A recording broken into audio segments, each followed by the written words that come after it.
Bueno, mis amados hermanos, nuevamente muy buenas tardes. El texto que vamos a estar exponiendo en esta tarde es Romanos capítulo 8. Estaremos considerando el versículo 28, no completo porque la semana pasada estudiamos la primera parte, y lo haremos hasta el versículo 30, pero vamos a leer desde el versículo 28, desde su inicio. Dice así la bendita palabra del Señor. Y sabemos que a los que aman a Dios, todas las cosas les ayudan a bien. Esto es, y aquí entonces ya el apóstol Pablo empieza a hacer una explicación de lo que ha dicho en la primera parte. Esto es, a los que conforme a su propósito son llamados, porque a los que antes conoció, también los predestinó. ¿Para qué? Para que fuesen hechos conforme a la imagen de su Hijo, para que Él sea el primogénito entre muchos hermanos. Y a los que predestinó, a estos también llamó, y a los que llamó, a estos también justificó, y a los que justificó, a estos también glorificó. Amén. La semana pasada, mis hermanos, como lo expresé hace un momento, tuvimos la oportunidad de concentrarnos y de esforzarnos en poder estudiar la primera parte del versículo 28, la parte A, que dice: y sabemos que a los que aman a Dios, todas las cosas les ayudan a bien. Pero antes, mis hermanos, de hacer un breve repaso de lo que estuvimos estudiando la semana pasada, quiero, mis hermanos, invitarlos, y por favor escúchenme con mucha atención, invitarlos a considerar la bondad que el Señor está revelando a través de este pasaje bíblico. ¿Y por qué digo esto, hermanos? En este texto que acabamos de leer, que leyó nuestro hermano Giancarlos hace un momento, lo que estamos observando es maravilloso. Este texto de Romanos capítulo 8, versículo 28 al versículo 30, nos revela el mismísimo plan que Dios tuvo en su mente para salvar a su pueblo escogido. Y esto es grandísimo. Es decir, mis hermanos, no estamos tratando con un tema menor, no estamos tratando con un aspecto de si será que vale la pena poner atención o no. Hermanos, estamos hablando del mismísimo plan que Dios tuvo en su mente para salvar a su pueblo. Así que este es un tema glorioso y se demanda de nosotros que, por decirlo de alguna forma, mis hermanos, nos quitemos las sandalias en tanto nos adentramos en las profundidades de este texto. Hermanos, quitémonos las sandalias, pues el terreno que estamos pisando en la lectura de este texto no es un terreno ordinario, no es un terreno común. La verdad que se revela en este texto, como en todas las escrituras, pero quiero llamar particularmente su atención a este texto, es una verdad de un ámbito sagrado. Es glorioso, mis hermanos, porque es Dios diciéndonos: mira, así fue como yo decidí que los iba a salvar a ustedes. Así que esto es maravilloso. ¿Y por qué hago este comentario? Porque utilizo este espacio de la predicación para invitarlos a estar tan atentos, mis hermanos. Porque una de las grandes dificultades que tiene un predicador a la hora de exponer un texto que es tan común para la mayoría de personas, porque creo yo que Romanos 8, versículo 28 al 30 es muy común para nosotros, es que muchos, como están tan familiarizados con el texto, de alguna forma se sienten tentados a desestimar la importancia de lo que el texto mismo está diciendo, de lo que está enseñando. Así que, mis hermanos, quiero animarlos a que consideremos cada parte de este breve texto como algo maravilloso. Que en la medida en que podemos avanzar, mis hermanos, quedemos pasmados por la bondad de Dios en su disposición a querer compartir con nosotros a través de su palabra el plan que Él trazó para salvar a su iglesia. Porque, hermanos, dicho sea de paso, de no ser porque Dios quiso revelarnos cómo es que Él planeó salvar a su iglesia, nosotros no sabríamos en lo absoluto cómo es que Él nos salva. No tendríamos información al respecto. Así que saber cómo es que Él planeó hacer esto debe ser un motivo de gozo, y debemos acercarnos con una santa expectativa en nuestro corazón. Dicho esto, entonces, que ahora sí quiero mencionar, lo siguiente: la semana pasada nosotros estudiamos la parte A del versículo 28. En tanto estudiamos la parte A del versículo 28 y sabemos que a los que aman a Dios todas las cosas les ayudan a bien, ciertamente creo que la mayoría de nosotros pudo cobrar aliento en su corazón al entender que tanto las cosas buenas como las cosas malas que nos han ocurrido en esta vida, todas ellas, sin importar el calibre o la dimensión en cómo éstas hayan venido a nosotros, todas ellas hacen parte de la sabiduría de Dios actuando en beneficio de nosotros. Eso fue esencialmente lo que estudiamos la semana pasada. Lo que veremos hoy, mis hermanos, es una reafirmación o una explicación profunda de cómo es posible que todas las cosas ayudan a bien a los que aman al Señor. Y nos enfocaremos sobre todo en conocer el propósito de esa reafirmación. ¿Cuál es el propósito de esa reafirmación? ¿Por qué todas las cosas nos ayudan a bien? Lo veremos en un momento. Pero ¿cuál es el propósito de ese por qué? ¿Cuál es el propósito? Bueno, creo que el título de la enseñanza nos adelanta esa parte de la exposición. Que seamos hechos conforme a la imagen del Hijo. Vamos por partes, mis hermanos. Veamos versículo 28, parte B. Lo leo completo y hacemos énfasis en la parte B. Y sabemos que los que aman a Dios, todas las cosas les ayudan a bien. Ahora miren la explicación que hace el apóstol Pablo aquí. Esto es decir, no se confundan, no piensen que esto es para todo el mundo. Esto es a los que conforme a su propósito, ¿al propósito de quién? Al propósito de Dios. Esto es a los que conforme a su propósito son llamados. La semana pasada nosotros dijimos lo siguiente, y quiero que por favor estén en contexto, amados hermanos. La semana pasada afirmamos que todas las cosas ayudan a bien a un grupo definido de individuos, a un grupo específico, no es a todos. Es decir, no a toda la humanidad le es aplicable esta promesa. ¿A quiénes les ayuda a bien todas las cosas? ¿A los que qué? A los que aman a Dios. Eso fue lo que dijimos la semana pasada. Lo que veremos en la segunda, o lo que vemos más bien en la segunda parte de este versículo, mis hermanos, es glorioso. Y escúchenme bien esto. Creo yo que es sumamente alentador para el alma de cualquier verdadero creyente en cualquier parte del planeta Tierra. Y digo esto, mis hermanos, por lo siguiente. Creo yo que todos nosotros, incluyéndome desde luego, en algún momento de nuestra vida y bajo algunas circunstancias en específico y bajo algunas situaciones particulares, hemos sentido que no amamos tanto a Dios como deberíamos amarle. Nosotros hemos sentido que no estamos correspondiéndole a Dios en su grandísimo amor como deberíamos corresponderle. Por eso digo, mis hermanos, que esta parte del texto es sumamente alentador. ¿Por qué? Porque alguien podría razonar así: bueno, yo amo a Dios, pero cuando considero todo lo que es Dios, recuerdan que hay dos razones esencialmente por las que debemos amar a Dios: por quién es Él y por lo que Él ha hecho por nosotros, que lo estudiamos la semana pasada. Bueno, cuando alguien dice, mira, yo amo a Dios, pero al considerar quién es Él y al considerar lo que Él ha hecho por mí, ciertamente yo no le amo como Él debe ser amado. Yo no le correspondo al Señor como debería corresponderle. Hermanos, y si yo digo, levanten la mano, ¿quién ha sentido eso? Pues pienso que todos debemos levantar la mano. O sea, ninguno de nosotros, de hecho, debería tener su mano abajo, porque ninguno de nosotros ama a Dios como Dios merece ser amado. Ninguno lo puede hacer plenamente. Así que alguien puede razonar y decir, bueno, yo amo a Dios, pero no lo amo como Él debe ser amado. Así que esa promesa que se contiene en la parte A del versículo 28, lo siento mucho, pero no es para mí. Y sabemos, ¿qué dice la promesa? Y sabemos que a los que aman a Dios todas las cosas les ayudan a bien. Ok, pero yo no amo a Dios como Él debe ser amado. Así que esa promesa no es una verdad para mí. Pero hermanos, esto es glorioso, esto es maravilloso.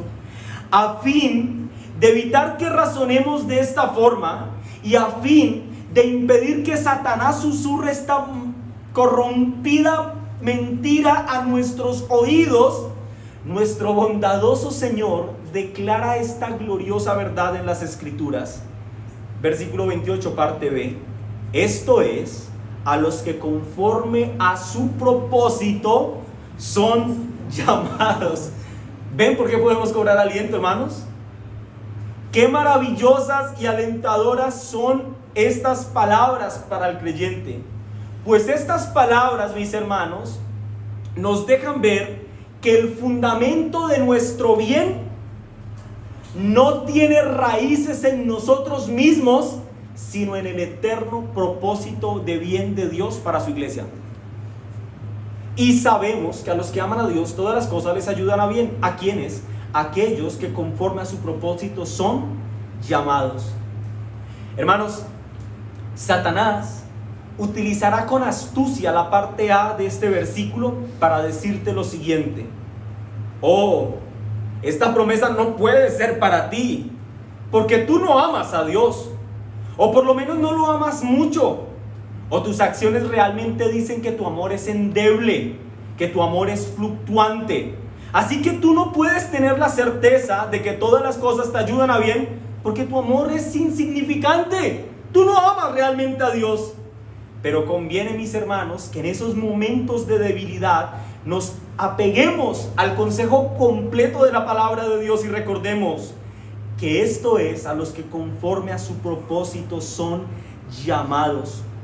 Conviene entonces que en los momentos de debilidad recordemos que aquellos que le aman no son ni más ni menos que aquellos que conforme a su propósito son llamados.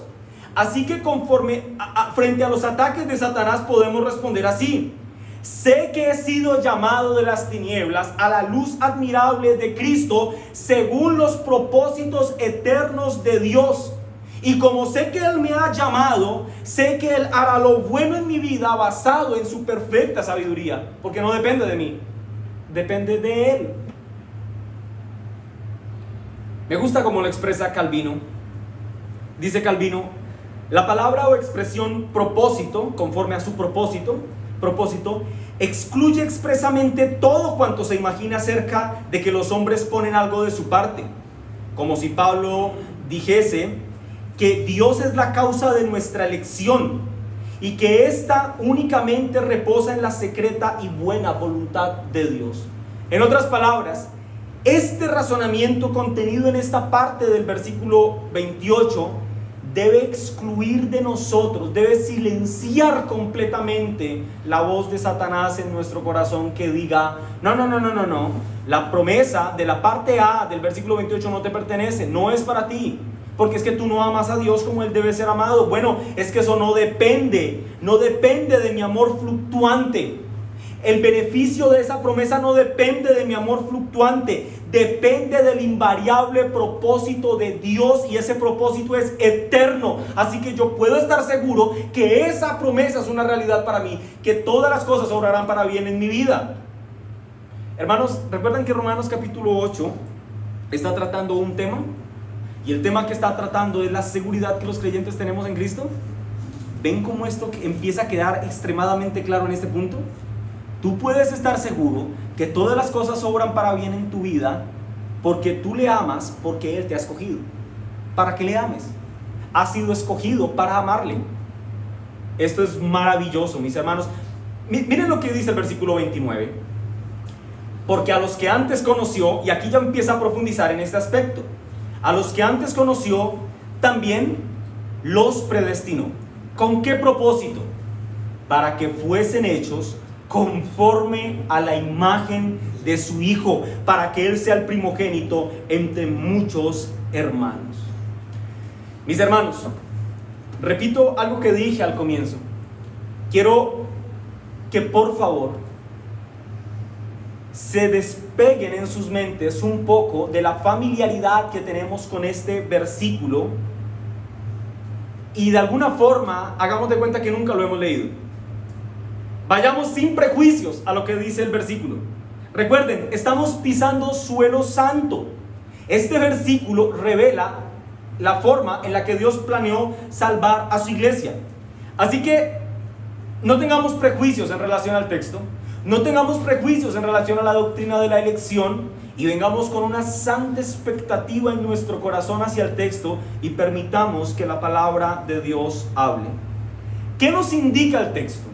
Bueno, de manera general, el versículo 29 dice lo siguiente: que Dios usa todos los eventos que ocurren en la vida de un creyente para que ese creyente llegue a ser conforme a la imagen de Cristo. Ok, eso es la generalidad, pero lo quiero repetir. ¿Cuál es la generalidad? Que Dios utilizará todos los eventos que ocurran en tu vida, buenos o malos, Él los utilizará todos para que tú llegues a ser más como tu hermano mayor, como Cristo. El enojo, al entender eso, mis hermanos, el enojo, la frustración, la ira por las situaciones adversas, al entender que Dios está obrando todo para nuestro beneficio, hermanos, deberían menguar en nuestro corazón. Y si no desaparecer por completo, por lo menos deberían quedar muy debilitados al escuchar lo que dice Romanos capítulo 8, versículo 29. El texto, miren que inicia con la expresión: porque a los que antes conoció. Y en esto, mis hermanos, quiero tomarme gran parte del sermón para explicar a detalle qué significa esto. A los que antes conoció. ¿Qué significa que la palabra de Dios diga que Dios conoció a alguien o a algún grupo de individuos? Esto tal vez significará que había un grupo de individuos que Dios conocía y otro grupo que Dios no conocía. Tal vez Dios creó tantas personas que Dios solamente recuerda a un grupito que creó aquí, pero por allá otros que estaban recónditos, escondidos en la selva amazónica, Él no lo recuerda. ¿A qué se refiere el texto cuando dice a los que antes conoció, también los predestinó? Voy a responder la pregunta de dos formas. Primero, quiero decir, mis hermanos, lo que no significa el texto, lo que no significa la expresión conoció, predestinó. Y después voy a explicar qué significa conoció, predestinó, que esencialmente es sinónimo uno del otro. ¿Qué nos significan estas palabras? La expresión a los que antes conoció también predestinó, escuchen, no significa que Dios conocía de alguna forma a todos los que en el futuro iban a creer en Él, y en virtud de ese conocimiento previo que Dios tenía, entonces basado en eso Dios decidió salvarlos. Y algunos, los amigos del error, les dirán lo siguiente: Dios vio hacia el futuro y Dios vio que por allá en el 2020, 21, 22 ibas a escuchar en Iberia, en Monte Calvario, la predicación del Evangelio e ibas a responder positivamente a las demandas del Evangelio de Jesucristo, y como Él vio que tú ibas a tener fe en Cristo, entonces te predestinó. Eso dirían aquellos de convicciones arminianas. Dios vio al futuro y entonces como Dios vio que tú ibas a dar un paso de fe para aceptar las demandas del Evangelio y someterte a Cristo, entonces Dios te escogió, Dios se vio forzado a predestinarte para ser salvo. Esto es un error garrafal, mis hermanos.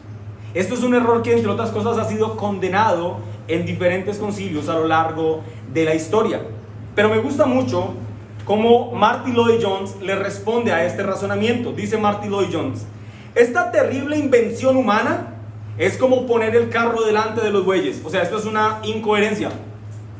Coja usted buey y póngale el carro adelante a ver qué va a pasar. Nada. Esto no tiene sentido. Es como ponerse un zapato en una oreja. Que Dios tuvo que mirar al futuro para decir: mira, se arrepintió, entonces ahora sí lo voy a escoger. Esto no tiene ningún sentido, mis hermanos. Es completamente absurdo pensar que nuestra salvación reposa en nuestras intenciones de si queremos o no aceptar a Cristo como Señor y Salvador.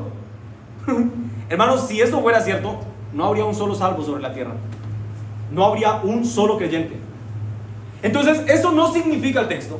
No significa que a los que antes conoció, la expresión a los que antes conoció, no significa que Dios cogió un telescopio cósmico desde la antigüedad pasada y vio el futuro para ver quiénes se iban a arrepentir y para escogerlos para vida eterna. Eso no es lo que significa. Entonces, ¿qué significa el texto, pastor? Lo que significa nuestro texto en términos generales, mis hermanos, es que del vasto grupo de hombres y mujeres que existieron, existen y existirán. Dios ha escogido a un grupo, de ese vasto grupo, escogió Dios a un grupo para ser los beneficiarios de su gracia divina. A ese grupo que Dios ha escogido les ha de conceder el nuevo nacimiento, el arrepentimiento y la fe en el Señor Jesucristo. Pero alguien de convicciones arminianas va a decir, no, te equivocas, eso no significa eso. Bueno, ¿puedes darme una evidencia bíblica de que eso no significa? Y rápidamente sacarán así de la manga un texto fuera de su contexto, que es Primera de Pedro, capítulo 1, versículo 2. ¿Y qué dice Primera de Pedro, capítulo 1, versículo 2? La primera parte. Si quieren vamos todos allí, mis hermanos, para que lo vean.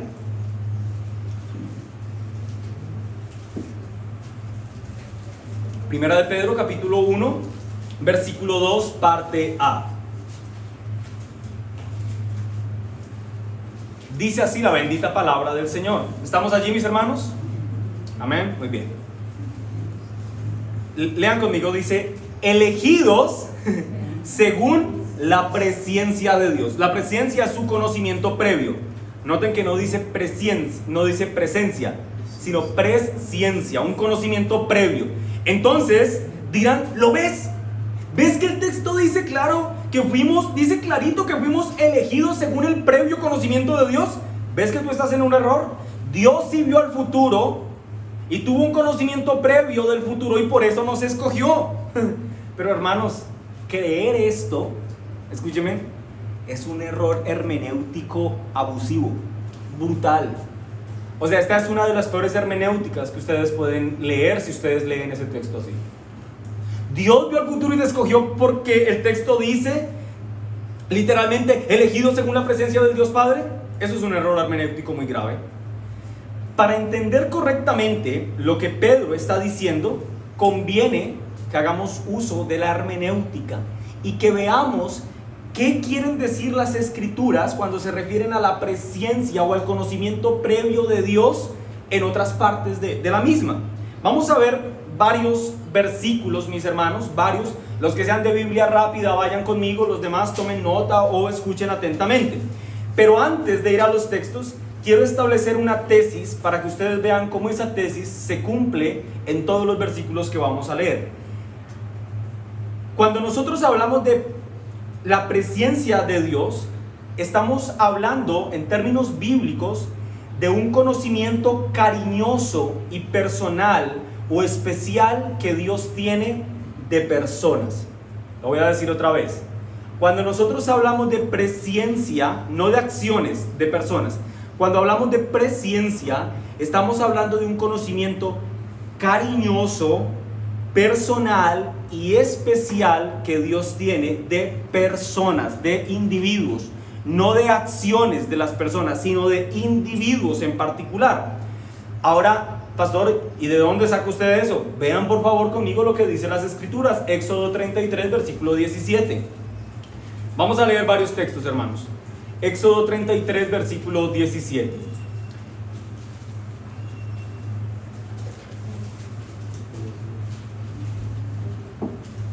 Dice así la palabra del Señor. Y dijo Jehová a Moisés. Quiero llamar su atención a esto. Dijo Jehová ¿a quién? A Moisés. Noten que se sabe su nombre. Ahora miren lo que dice. También haré esto que has dicho, por cuanto has hallado gracia en mis ojos. ¿Qué dice allí? Y te he conocido por tu nombre. Quiero preguntar una cosa, mis hermanos. ¿Será que Dios no se sabía el nombre de Moisés? Recuerden esto. Dios es omnisciente. Dios sabe todas las cosas y desde luego sabe el nombre de todos los seres humanos sobre la tierra. Dios lo sabe todo. Así que el texto está diciendo que Dios no conocía el nombre de Moisés, o que lo conocía pero no conocía a otros individuos en la tierra. ¿Cuál era su nombre? No, mis hermanos, lo que este texto está señalando, el punto aquí con Moisés, es que Dios no a todos los hombres les conoce por su nombre en términos afectivos o cariñosos. Vean otro ejemplo en Amós capítulo 3 versículo 2. Amós 3:2. Esto es hermoso, hermanos, porque lo que estamos viendo es como desde la eternidad pasada hay unos individuos que por gracia hemos sido objetos del amor de Cristo. Oh, esto es hermoso. Amós 3:2. Dice, a vosotros solamente, ¿qué dice? A vosotros solamente he conocido de todas las familias de la tierra, por tanto os castigaré por todas vuestras maldades. Pregunto, ¿acaso habían algunas familias sobre la faz de la tierra que Dios no sabía de su existencia? Desde luego que no, mis hermanos. Claro que no. Lo que indica el texto, mis hermanos, es un afecto especial que Dios tiene hacia los suyos. El texto dice, a ustedes los he conocido de todas las familias de la tierra. Y miren lo que dice, y por ese conocimiento que tengo de ustedes, los castigaré por vuestras maldades. Lo que indica el texto, mis hermanos, entonces, es el amor especial que Dios tiene hacia los suyos, que cuando es debido, Dios trae disciplina sobre los suyos a causa de sus rebeliones. Lo que indica el texto entonces es que Dios conoce a todas las familias de la tierra, ciertamente, pero conoce de forma cariñosa e íntima a un grupo específico de ellos, al punto de que a ese grupo específico Dios disciplina cuando hacen el mal. Oh, pastor, ¿la disciplina es un acto de bondad de Dios? Claro que sí, mi hermano. ¿O acaso no has leído lo que dicen las Escrituras en Hebreos capítulo 12, versículo 6?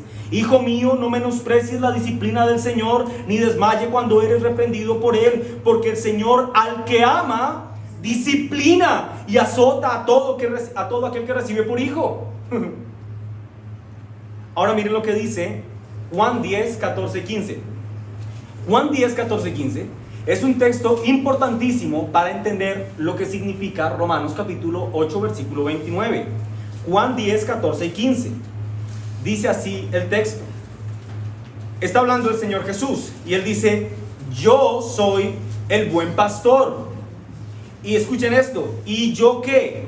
Conozco a mis ovejas y las mías me conocen, así como el Padre me conoce, yo conozco al Padre y pongo mi vida por las ovejas. ¿Lo ven, mis hermanos?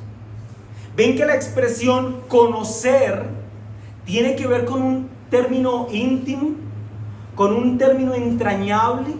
Tanto que el Señor habla bajo estas palabras de su relación con el Dios Padre. El Padre me conoce, yo le conozco. Ahora yo conozco a mis ovejas y ellas me conocen. ¿Ven cómo el conocer tiene que ver con algo afectivo? ¿Con algo profundo? ¿Con algo que involucra el amor? Esto es hermoso. Esa misma verdad sobre el conocer como una relación personal y cariñosa se expresa muy claramente en Mateo capítulo 7, versículo 23, y se expresa allí de forma negativa. Todos han leído este texto. Mateo 7, 23 dice, y entonces les declaré, nunca os conocí, apartados de mí, hacedores de maldad. Alguien después de leer todos estos otros versículos podría decir, ok, lo que el texto significa es que literalmente habían personas de las que Jesús no sabía de su existencia. Eso es absurdo, mis hermanos. Eso es absurdo. Claro que no. El Señor sabe de la existencia de todos los hombres. Lo que indica el texto es que hubo un grupo de individuos a los que Cristo, escuchen hermanos, nunca conoció cariñosa o afectivamente. Estas personas a las que el Señor les dice, nunca os conocí, apartados de mí, hacedores de maldad, nunca ocuparon un lugar especial en el corazón de Cristo. Nunca. Nunca. Hechos 2, 23, en la parte A, declara lo siguiente. A este, refiriéndose a Cristo, entregado por el determinado consejo y anticipado conocimiento de Dios, Noten nuevamente, mis hermanos, quiero insistir en esto. Noten cómo el conocimiento previo descansa no sobre las acciones de una persona, sino sobre una persona, una relación. Aquí sobre quién está descansando la fuerza del versículo: sobre Cristo, a este entregado por el determinado consejo y anticipado conocimiento de Dios. ¿Quién fue entregado por el determinado y anticipado conocimiento de Dios? Cristo. Veamos un último ejemplo en Romanos 11, versículo 2. No ha desechado Dios a su pueblo, al cual desde antes conoció. ¿Lo ven, hermanos? ¿Ven cómo la expresión conocí o conocimiento previo o presciente tiene una íntima relación con una relación afectiva? Así que después de leer todos estos versículos, resulta imposible creer que Primera de Pedro, capítulo 1, versículo 2, que dice escogidos según la presciencia de Dios Padre, resulta imposible entender que este texto se está refiriendo a las acciones que tuvieron que hacer los individuos para ser salvos. Como por ejemplo, pensar que Dios tuvo que ver al futuro si íbamos o no a tener fe en Jesucristo para ser salvos. Es imposible, mis hermanos, hermenéuticamente soportar esa idea. Es imposible decir, bueno, mira, sí, Dios tuvo que ver al futuro y como vio que tú tuviste fe, que estas fueron tus acciones, entonces Dios ya no tuvo de otra. Él se vio forzado y dijo, no, ya me toca hacerlo salvo, porque es que él tuvo fe. Él cumplió el requisito de fe, entonces ya me tocó salvarlo. Mis hermanos, sinceramente esto no tiene ningún soporte teológico ni ningún soporte hermenéutico. El punto, mis hermanos, al que yo quiero llegar con todo esto es este. Aquellos que hoy amamos a Jesús, lo hacemos no porque seamos mejores que nuestro vecino, no porque sepamos tomar mejores decisiones que otros, no porque seamos mejores personas, no porque seamos más dignos que aquellos que hoy dicen abiertamente que odian a Jesús. No, mis hermanos, si nosotros amamos hoy a Jesús, es porque por su bondad fuimos conocidos por Él cariñosamente desde antes de la fundación del mundo. Y como consecuencia de ese conocimiento afectuoso y cariñoso que Él tuvo por nosotros, entonces nosotros fuimos predestinados a ser sus hijos en virtud del sacrificio de Cristo. ¿Lo ven?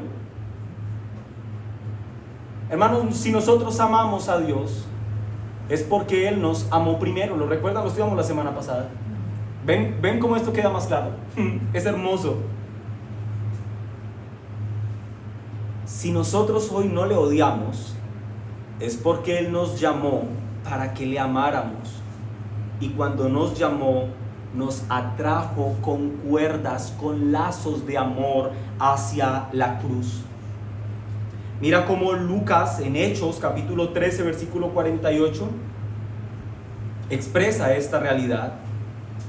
Los gentiles, oyendo esto, se regocijaban y glorificaban la palabra del Señor. Escuchen esto. Y creyeron todos, ¿quiénes? Los que estaban ordenados para vida eterna. Todos los que estaban ordenados para vida eterna, una vez escucharon el anuncio del evangelio, creyeron. ¿Por qué? ¿Porque el predicador tenía capacidades inigualables? No, porque aquellos que creyeron estaban ordenados para vida eterna desde antes de la fundación del mundo. Dios los había conocido cariñosamente. Ellos ocupaban un lugar especial en su corazón y en cuanto escucharon la predicación del evangelio, cayeron postrados sobre sus rodillas y dijeron: Señor, perdónanos porque hemos pecado contra ti. Hermanos, esta realidad que se expresa en este texto, creo yo que debería ser un grandísimo impulso en nuestros corazones al evangelismo. Oh, pastor, yo no le predico el evangelio a esta persona porque es terrible. Tú no sabes cómo es él nunca va a aceptar. Y tú cómo sabes que esa persona desde la eternidad pasada no ocupa un lugar especial en el corazón de Dios. tú predícale el evangelio, tú compártele las bondades de Dios, que si él ha sido ordenado para vida eterna según el propósito eterno de Dios, él responderá positivamente al evangelio. Tú predícale el evangelio. Un falso evangelio que les dirá: haz esto y vivirás. El falso evangelio, mis hermanos, es enemigo de esto que estamos predicando hoy. Estamos diciendo: mira, todo depende del Señor. Él es el que obra en gracia sobre aquellos que quiere salvar. Pero el falso evangelio promueve el mérito humano.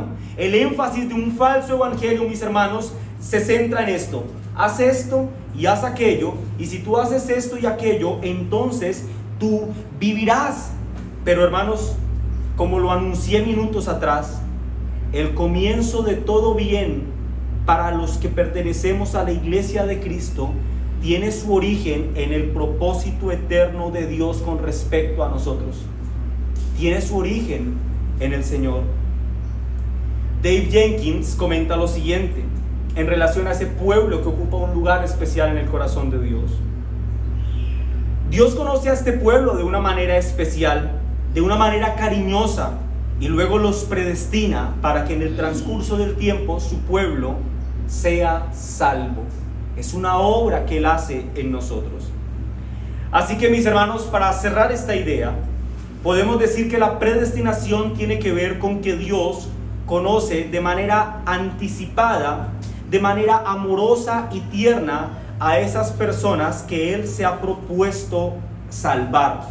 A esos que Dios ama con ternura, Dios los designa a un destino glorioso. Dios se anticipa a decretar que ellos harán parte de su especial redil.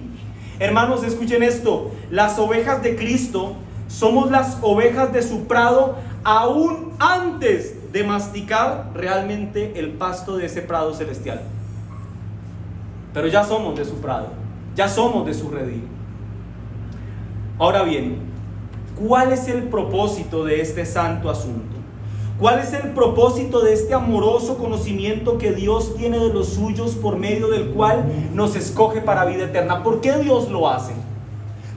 Porque ciertamente, mis hermanos, Dios no hace nada a la sopa tolondra. Dios obra con propósito siempre. ¿Cuál es el propósito? El texto responde la pregunta: para que fuesen hechos, versículo 29, parte B, para que fuesen hechos conforme a la imagen de su Hijo.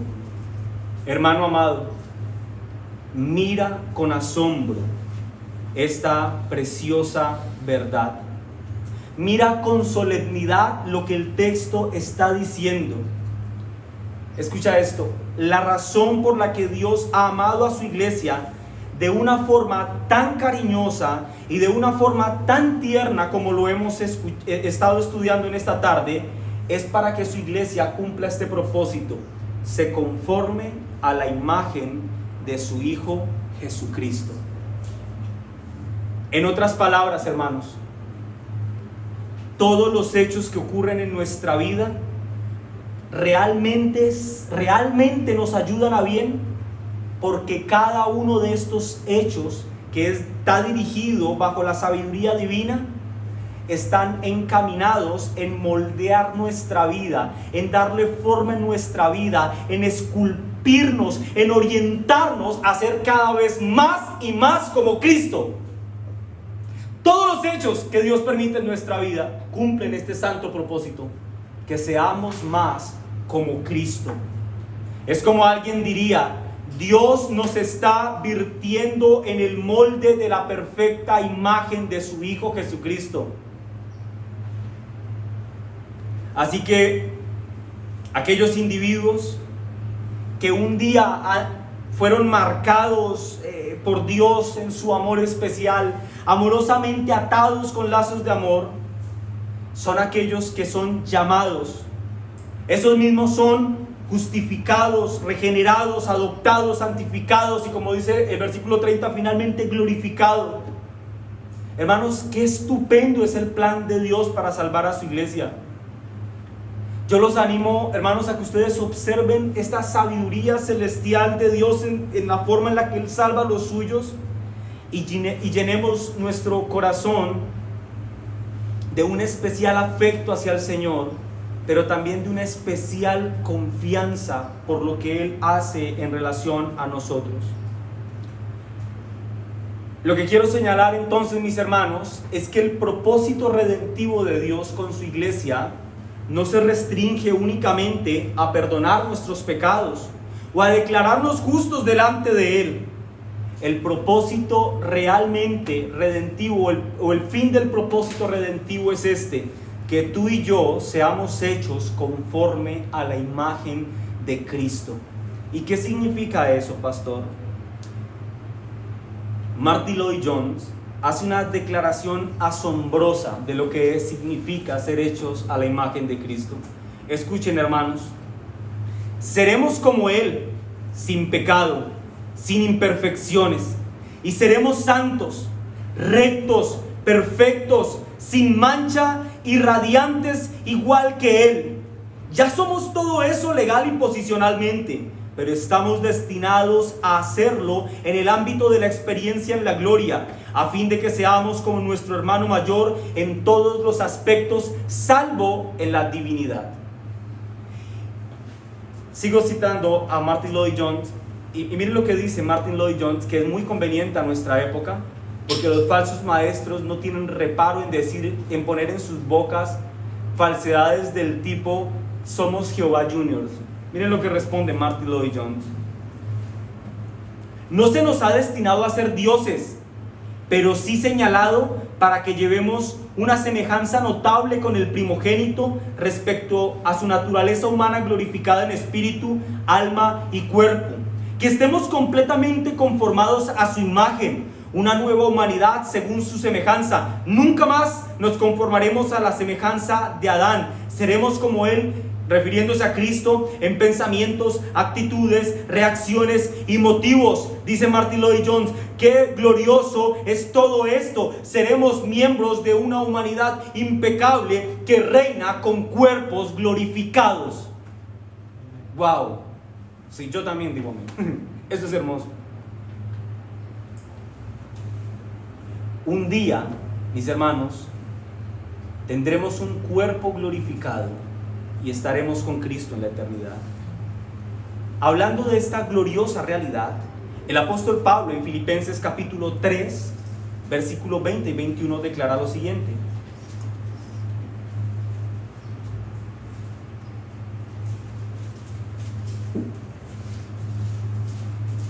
Filipenses 3, 20 y 21. Mas nuestra ciudadanía está en los cielos, de donde también esperamos al Salvador. ¿A quién? Al Señor Jesucristo. Versículo 21, el cual, Cristo, transformará el cuerpo de humillación nuestra para que sea semejante al cuerpo de la gloria suya, por el poder con el cual puede también sujetar a sí mismo todas las cosas. ¿Lo ven, hermanos? Un día todos nosotros resucitaremos, creyentes y no creyentes, todos resucitarán. Unos resucitarán en la gloriosa realidad de ser llamados a estar con Cristo, y otros en la terrible y terrorífica realidad de recibir su justa condenación.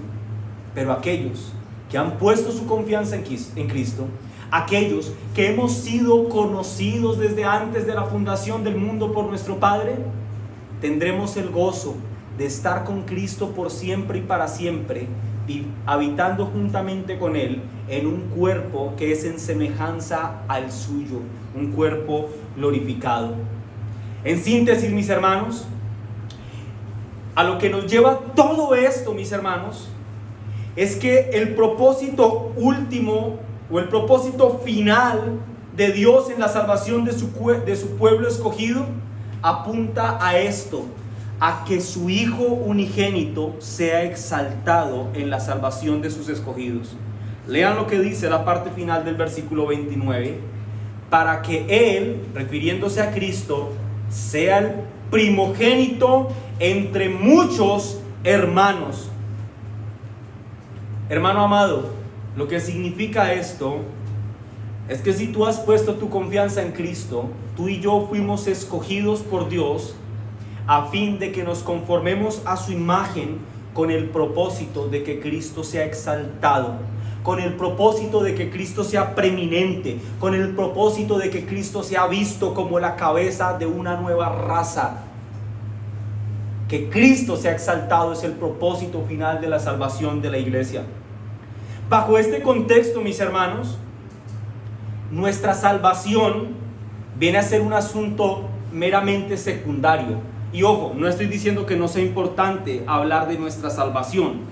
Solamente estoy diciendo que cuando consideramos el plan de salvación y vemos cómo todo el plan de salvación apunta a darle gloria a Cristo, pues la salvación nuestra realmente no debe tener un papel protagónico o no debe tener el papel más relevante en la historia de redención. Lo quiero explicar así, hermanos. Conviene a todos nosotros que nos desmarquemos del egocentrismo en todos los momentos de nuestra vida, que no seamos egocéntricos, pero especialmente conviene que no tengamos ni una pizca de egocentrismo en nuestro corazón cuando consideramos nuestra salvación. Tú y yo somos indudablemente beneficiarios del plan de salvación que Dios ha trazado, que hoy hemos estado estudiando. Pero recuerda esto, no somos el plan, no somos el final del plan, solo hacemos parte de él. Hacemos parte de un plan glorioso, maravilloso, grande, que apunta a esto, a glorificar al Hijo. Esta es la meta final de la historia de la redención. Y debe ser el anhelo más grande en el corazón de todo verdadero creyente, que Cristo sea exaltado. Que Cristo sea exaltado. Ese debe ser nuestro anhelo, mis hermanos. Y Cristo es exaltado en la salvación de su pueblo. Piensa en esto. Nuestra salvación, de acuerdo a lo que estamos estudiando, tiene una relación muy íntima con la gloria de Cristo. Porque en la salvación de los perdidos, Cristo es glorificado. Lo voy a repetir otra vez. Piensa en esto. Nuestra salvación tiene una íntima adherencia o unión al hecho de que Cristo sea exaltado. ¿Por qué? Porque en la salvación de los perdidos, Cristo es exaltado. Esto es una verdad escritural. Ahora, con eso en mente, espero que esta verdad esté retumbando en nuestros corazones, porque esta verdad indudablemente debe motivarnos a querer vivir más santamente. ¿Me escuchaste, hermano? Esta verdad debe motivarnos a querer vivir santamente. Lo voy a explicar así. El pecado, mis hermanos, es aquello que es diametralmente opuesto a Cristo. Y por el conocimiento que hemos recibido en esta tarde, en esta exposición, entendemos que el propósito final de nuestra vida, de nuestra salvación, es glorificar a Cristo. Así que yo le ruego al Señor, mis hermanos, para que las palabras dichas en esta exposición sirvan como un impulso en vuestros corazones y mi corazón, para vernos motivados a querer vivir santamente, para traer gloria a aquel que entregó su vida por nosotros, siendo inocente y siendo santo. Se espera, mis hermanos, de los creyentes que aborrezcamos el pecado. ¿Recuerdas Romanos capítulo 8, versículo 28? Y sabemos que a los que aman a Dios todas las cosas les ayudan a bien. Este es nuestro bien supremo, que seamos hechos a la imagen de Cristo. Y Cristo, las escrituras dicen que Él es Dios, y Dios es santo, santo, santo. Así que se espera de aquellos que han sido predestinados conforme a esta realidad, que quieran vivir santa y piadosamente en este mundo, para exaltar y glorificar a aquel que los rescató de las tinieblas y los llamó a su luz admirable. Se espera, creyente, que aborrezcas el pecado. Se espera que busquemos alejarnos del pecado tanto como nos sea posible. Se espera que anhelemos una vida de santidad. Creyente, se espera de ti y se espera de mí que cultivemos prácticas que nos ayuden a vivir santamente, pero también que desechemos prácticas que nos insten o nos motiven hacia la impiedad. Creo que no te entiendo. Se espera que incluso nos apartemos de personas que no nos ayuden a glorificar a Cristo con una vida santa. Mis hermanos, esto tiene grandísimas implicaciones en nuestra vida cotidiana. Si decimos que le amamos, estamos reconociendo que Él nos amó primero con un amor especial, con un amor familiar, y que en virtud de dicho amor Él nos escogió en Cristo para ser sus hijos, y que el propósito de esa elección es que Cristo sea glorificado. Y a la luz de ese contexto, se hace necesario que nos esforcemos para glorificar a Cristo en nuestro matrimonio, viviendo una vida santa y de piedad en nuestro matrimonio. A la luz de este texto, mis hermanos, se te exige, creyente, que glorifiques a Cristo con una vida de piedad santa en tu trabajo, en tu servicio en la iglesia local, en tus pensamientos, en tus acciones, en todo aquello que quiera que tú hagas. De acuerdo a lo que dice este texto, se te exige que vivas para hacerlo para la gloria del Señor, para exaltarlo a Él, que Él sea exaltado en tu matrimonio. Cristo está siendo exaltado en la forma en la que criamos a nuestros hijos. Cristo está siendo exaltado en la forma en la que tratamos a nuestra esposa. Esposos, Cristo está siendo exaltado en la forma en la que nos dirigimos a ella. Esposas, Cristo está siendo exaltado en la forma en la que ustedes tienen trato con sus maridos. Cristo está siendo exaltado en la forma en la que tú ejecutas tus labores en tu trabajo. Hermanos, Cristo está siendo exaltado en la forma en la que tú participas del beneficio de poder recibir la palabra en la iglesia local. Hermanos, esto tiene implicaciones a toda nuestra vida.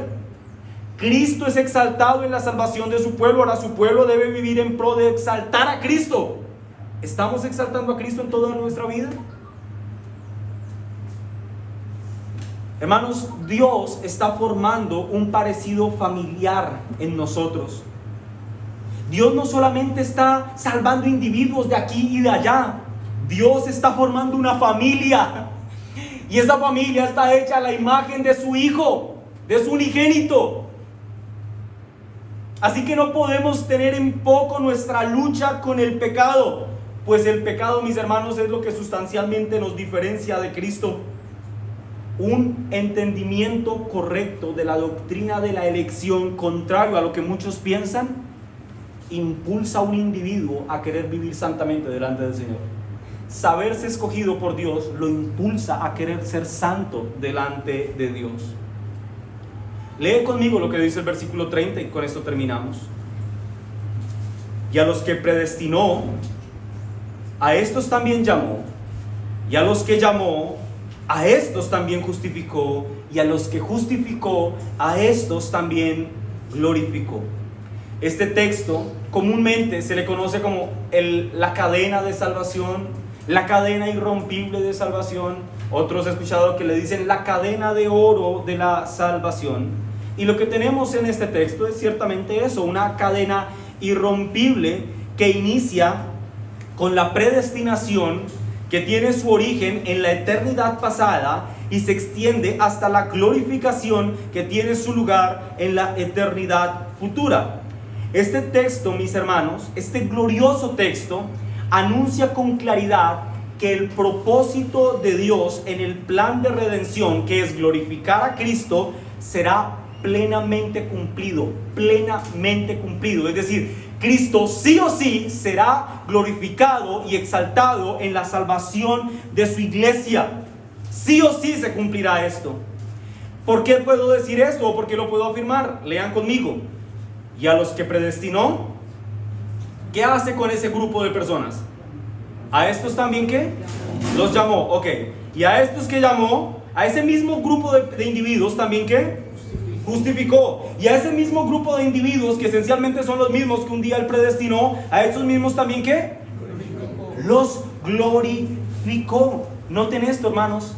El mismo número de individuos que un día son llamados en la eternidad pasada, es el mismo número de individuos que un día serán glorificados en la eternidad futura. En otras palabras, ninguno que sea llamado a novedad de vida en la eternidad pasada se quedará por fuera de la glorificación futura. ¿Escuchaste esto? Esto es hermoso. ¿Ves por qué podemos estar seguros en Cristo? Ninguno se quedará por fuera. De los que me diste, Señor, ninguno se ha perdido, dice nuestro Señor. Ninguno se perdió. Si uno solo, mis hermanos, si uno solo de los que fueron llamados en la eternidad pasada por Dios, de aquellos que fueron amados con ese amor especial, a esos que Dios conoció especialmente en su corazón, si uno solo de ellos se perdiera en el infierno, Cristo sería deshonrado, pues su labor de Salvador quedaría por el suelo, quedaría incompleta. Y desde luego que si Cristo no salvara a todos aquellos que llamó a vida eterna, se mostraría o evidenciaría la incompetencia de Cristo para salvar a los suyos. Pero eso no es lo que la Biblia nos dice. La Biblia nos muestra, mis hermanos, que aquellos que predestinó, a estos llamó, a estos justificó y a estos glorificó. Cristo, mis hermanos, salva eficazmente a todos aquellos que un día llama. A todos los que Cristo ha llamado, un día los glorificará. Y yo espero, mis hermanos, que esto sirva de aliento para alguno de ustedes si se ha sentido cansado, si se ha sentido fatigado en medio del trasegar por este mundo caído. Hermano amado, si te sabes llamado por Cristo, ten la plena seguridad de que un día estarás con Cristo en la eternidad, gozando de su eterna presencia en un cuerpo glorificado. Ven cómo ese asunto de, ay, perdí la salvación, es incomprensible realmente. Decir esto, eso no tiene presentación. ¿Ven que eso no tiene cabida en una cosmovisión bíblica? Mis hermanos, yo creo que creer que la salvación se puede perder no solamente es una diferencia doctrinal, creo yo que es una gran afrenta a la honra de Cristo creer que la salvación se puede perder. Creo que se deshonra el sacrificio perfecto de Cristo en la cruz, cuando justo antes de expirar dijo, consumado es. Que alguien diga, ay, perdí la salvación. Esto es inaudito, mis hermanos. Algunos pueden decir, es una pequeña diferencia. Yo honestamente no creo que sea una pequeña diferencia. Creo que es una gran afrenta al nombre de Cristo y a la obra que Él realizó para salvar a los suyos.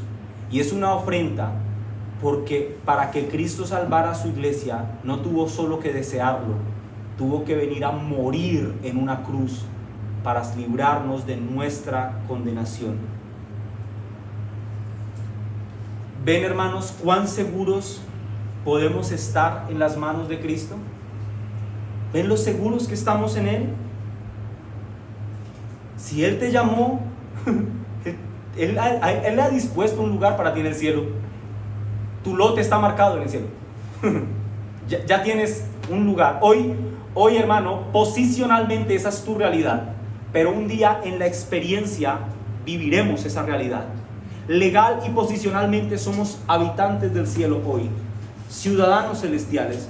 Pero un día abriremos nuestros ojos en las mañanas y diremos, oh, estamos en el cielo. Oh, estamos en el cielo. Hace poco, la semana pasada, estuve de unas pequeñas vacaciones con mi esposa y mi hijo. Y el hotel en el que estábamos quedándonos tenía un gran ventanal en el piso 21, estaba bien alto, y al frente se veía el mar. Así que yo en las mañanas me despertaba y decía, oh, qué lindo se ve el mar, qué hermoso es la creación de Dios. Hermanos, esto es insignificante cuando abramos nuestros ojos y digamos, oh, estamos en el cielo, qué hermoso debe ser ese momento. Tenemos un cuerpo glorificado y estamos con Cristo en la eternidad. Pero te pregunto, ¿te sabes seguro en las manos de Cristo? ¿Por qué hago esta pregunta? Porque es probable que para algunos su realidad sea esta: pastor, yo honestamente no me siento que haya sido amado desde la eternidad pasada con un tipo de amor especial de parte de Dios, así que siento que yo no estaré con Él en la eternidad futura. Si esa es la condición de alguien, si alguien entre nosotros dice, no, mira, yo ya entiendo todo este tema de ese amor entrañable que Dios ha tenido por su iglesia y cómo esto lo llevó a escogernos, pero yo siento que eso no es una realidad para mí, y yo a plena conciencia sé que no gozaré de esa glorificación de la que has hablado hoy. Si esa es tu realidad, bueno, te animo a que hoy rindas tu vida delante de aquel que promete que cuidará de ti. Rinde tu vida delante de aquel que promete que te sostendrá, que te alimentará y que saciará tu alma de toda clase de bienes espirituales. No vivas más en la incertidumbre, no camines más por el camino de la desesperanza. Si este es tu caso, si tú no estás a cuentas con el Señor, te animo a que hoy vengas en arrepentimiento y fe delante de aquel que perdona pecados y da de manera gratuita. No tienes que pagar nada, no tienes que hacer nada. Él da vida eterna gratuitamente a todos aquellos que por la fe se acercan a Él. Y si tú dices, pastor, yo me quiero acercar a Él, pero yo no sé si Él me ha conocido desde antes de la fundación del mundo, el hecho de que quieras acercarte a Él con un corazón contrito y humillado es una evidencia de que tú ocupas un lugar especial en el corazón de Cristo. Amén y amén. Vamos a orar, hermanos.